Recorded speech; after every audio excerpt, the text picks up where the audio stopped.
Get creative, experiment with things, see what works for you, find foods that you like, and get creative with your recipes. Buy a few cookbooks, try and make something that will be pleasant for you and will allow you to adhere to the carnivore diet better.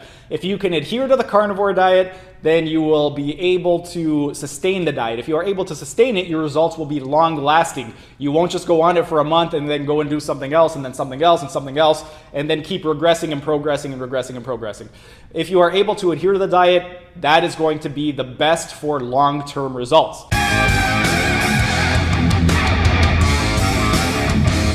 Hey everyone, thanks for tuning in and welcome back to another Sunday Q&A.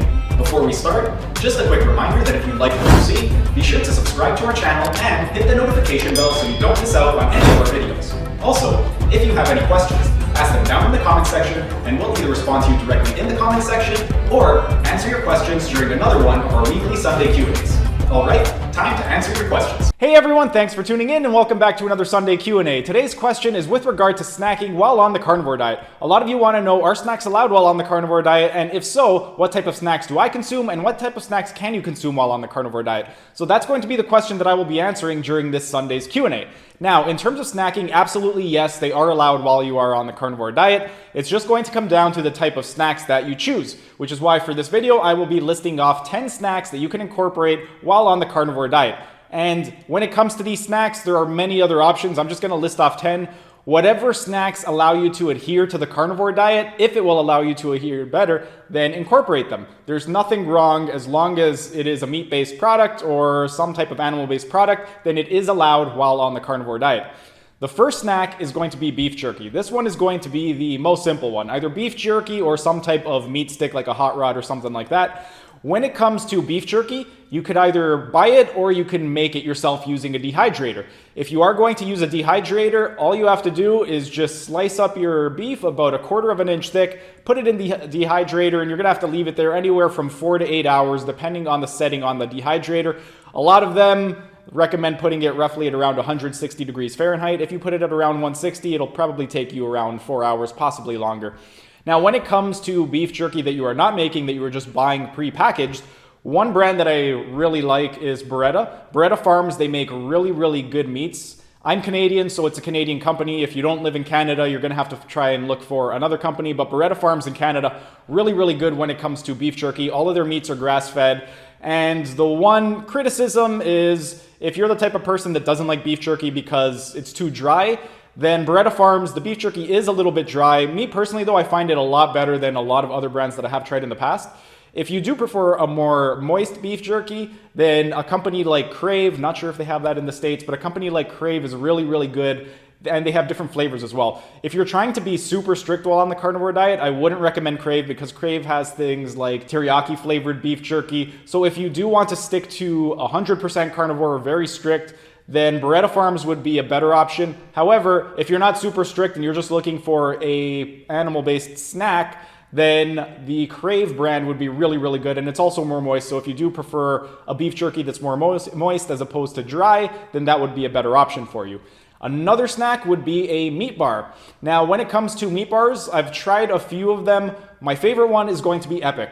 I do a lot of training in the United States, and because I'm in the States, I am able to get Epic when I go down there.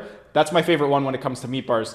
In terms of Canada, there's another company called Golden Nest over here. So if you do live in Canada, I personally haven't tried it, so I can't speak to the taste from personal experience, but they do make meat flavored bars, and Golden Nest would be the one in Canada.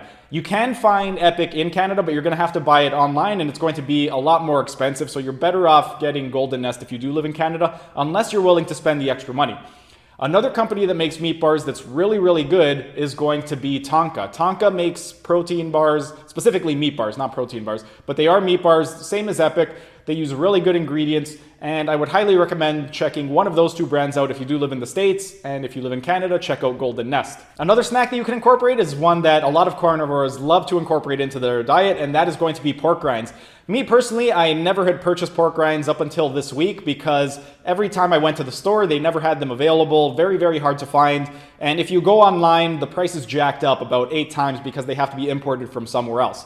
But I was at the grocery store last week and I managed to find some pork rinds. and it happened to be the brand that I was actually looking for. A lot of brands, they don't list what type of oils they use or how they prepare them, whereas the one that I got, which is these ones right over here called Baconettes, they are pork skin, lard, and salt. Those are all of the ingredients. So if you are going to be consuming pork rinds, Baconettes is a really, really good brand. They're both in Canada and in the United States, so if you live in anywhere in North America, you will be able to find those. In terms of making them by yourself, if you do want to make them by yourself, all you need to do is find some pork skin, chop it up into little squares, deep fry it, and add some salt, and that's pretty much it. When it comes to the deep frying portion, ideally you would want to use some type of animal-based fat, and ideally lard, because it is pork, so lard and pork go really, really well together. So deep frying the pork skins in lard would be a really, really good idea. Another company that does sell pork rinds, this is the one that is really big in the United States. You can find it in Canada, but it is a little bit more difficult. It's UTZ. UTZ pork rinds, you can find them. The one reason that I am hesitant to purchase the UTZ pork rinds over the Baconettes is because UTZ, they don't specify what they are fried in. I tried to do a little bit of digging and see what exactly they're fried in, and one of the sources that I found said that they don't fry it at all, that the fat from the pork skin is all that they use, so they don't actually use any additional oils. I haven't been able to verify that, so I can't say if that is true or not. But if you are looking for a really good brand of pork rinds, Baconettes, really good. All it is 3 ingredients: pork skins, lard, and salt. UTZ, I can't speak personally because I haven't tried them, but it is another brand and a really popular brand in North America of pork rinds. Another snack which personally I love, when I go down to the States every once in a while for courses, I will do all my grocery shopping over there. I don't go out to eat. I like to make sure that I'm fully stocked. And one of the times that I was down in Arizona for a course, I was at, I think it was either Trader Joe's or Sprouts, one of these places, and I found some bacon jerky. Bacon jerky is absolutely delicious. If you can find bacon jerky and they have it available, I would highly recommend it as a snack, especially if you love bacon. Really, really good. If you don't want to purchase it or you can't find it, you can make your own bacon jerky the same way you make your beef jerky. All you need to do is put it in a dehydrator, leave it in there for a couple hours, 2 to 4 hours. Once it is dry, then you can just take it out. You could freeze it if you want to make a large batch, or you could just make it as you want to eat it. If you don't have a dehydrator and you still want to make the bacon jerky, you can always put it in the oven at a very, very low temperature. Most ovens, especially if you get new ones, the lowest setting is going to be around 170 degrees, so I would put it at that 170. If you're able to put it even lower, I would recommend lower. Anywhere from 150 to 170 is going to be a good temperature if you are going to make beef jerky in the oven or bacon jerky in the oven. So put it anywhere from 150 to 170, the lower the better. If you want it a little bit more dry, a little bit more crispy, then you could put it on the higher setting. If you prefer it a little bit more flimsy and moist, then you can put it on the lower setting. Another snack that you can incorporate into the carnivore diet is going to be smoked salmon. Smoked salmon is really, really good and easy. You don't need to prepare it or anything. All you need to do is buy the smoked salmon, put it in the freezer. When you're ready to eat it, take it out, cut it out of the bag, and then that's it. Ready to go. You don't need to do anything. In terms of brands, one that I really like is this brand called Nanook. It's N-A-N-U-K. I'm not sure if they sell it in the United States, but it is available in Canada. You could find it anywhere. They'll sell it at Nature's Emporium, Costco. So if you go to any of those places, I'm sure you could find it other places, you will be able to find that brand. The one thing about that brand that I like is they use wild-caught salmon, and the taste. It's just really, really good brand. I've tried a few different brands, and that is one of my favorites in terms of smoked salmon. So I would highly recommend that particular brand of smoked salmon. None of these companies are paying me. All of these brands are just things that I incorporate into my own diet. So I'm not just telling you to consume these because I'm getting paid. I'm telling you because I've actually tried these and I actually enjoy them. So you could give it a try. And again, I like that brand. If you like another brand, or if you want to try another brand, try another brand. See what brands you like. Some of them are going to taste a little bit different. Find the one that you like the most. Some of them will be a little bit more smoky. Some of them will be a little bit more fishy. Whatever you prefer, find the brand that you like, stick with that. It will make it easier for you to adhere if you find a brand that you like. Now that we are on the topic of fish, another thing that you could do is sardines, tuna, mackerel, any type of canned fish. If you're looking for a snack that's quick and easy, canned fish is going to be the easiest one. If you're not a fan of sardines, tuna, or mackerel, don't consume it. I've already listed off 6 different snacks. You can pick one of the other 5 so far, or one of the 4 that I will be listing off in a little bit. But if you are a fan of sardines, tuna, or mackerel, they are a great snack and really easy. All you need to do is pop open the lid of the can and it's good to go. No prep time, very, very quick and easy. Another snack that you can incorporate that's going to be quick and easy and requires no prep time is going to be seafood. Something like either shrimp or crab. Shrimp or crab, very easy. Same thing as with the canned fish. All you have to do is take it out of the packaging and eat it. You don't need to prepare it at all. When it comes to the shrimp, you won't really have to worry about anything, but the crab, a lot of times you have to be careful with the brand of crab meat that you purchase because a lot of them will have a lot of fillers in them. A lot of crab meat, you'll find things like gluten or some type of grains that they put in there just to help with the consistency. So if you are going to be purchasing crab and you want to incorporate that as a snack, look on the ingredients list. If it's something that you want to avoid, like myself, personally, I was diagnosed with ulcerative colitis in 2010, so I do not do well with grains, specifically with gluten. If I consume gluten, I will be going to the washroom within a couple minutes, so I stay away from that. So if you do have a sensitivity towards gluten or you have a medical condition like Crohn's, then I would recommend staying away from crab meats or finding a crab that actually is just 100% crab and doesn't have any additional fillers in it. So pay attention to the labels if you are going to be consuming crab while on the carnivore diet. Another snack that you can include, which is great if you love bacon and eggs, is going to be bacon and egg fat bombs. If you are going to be consuming bacon and egg fat bombs, they're really, really easy to make. All you have to do is hard boil some eggs, chop them all up, add in either mayonnaise or ghee. If you want to be 100% strict with the carnivore diet, then put in ghee as opposed to mayonnaise. If you don't mind being a little bit loose with the rules of the carnivore diet, then you can incorporate mayonnaise. Mayonnaise, it's not technically an animal-only product if you are going to be 100% strict because it does have oils in there. However, you can incorporate it. It doesn't really matter. It comes down to personal preference and just how strict you want to follow the carnivore diet. If you don't mind being a little bit loose with the rules and incorporating things that aren't only animals, then you can incorporate mayonnaise. If you want to be 100% strict, then ghee is going to be a better option to incorporate into that. And when it comes down to is going to be, again, personal preference. If you prefer the taste of mayonnaise more than ghee in your egg salad, then use the mayonnaise. If you prefer ghee, use the ghee. Whatever will allow you to adhere to the diet better, that is what you should be doing. There are no rules. Do what works for you.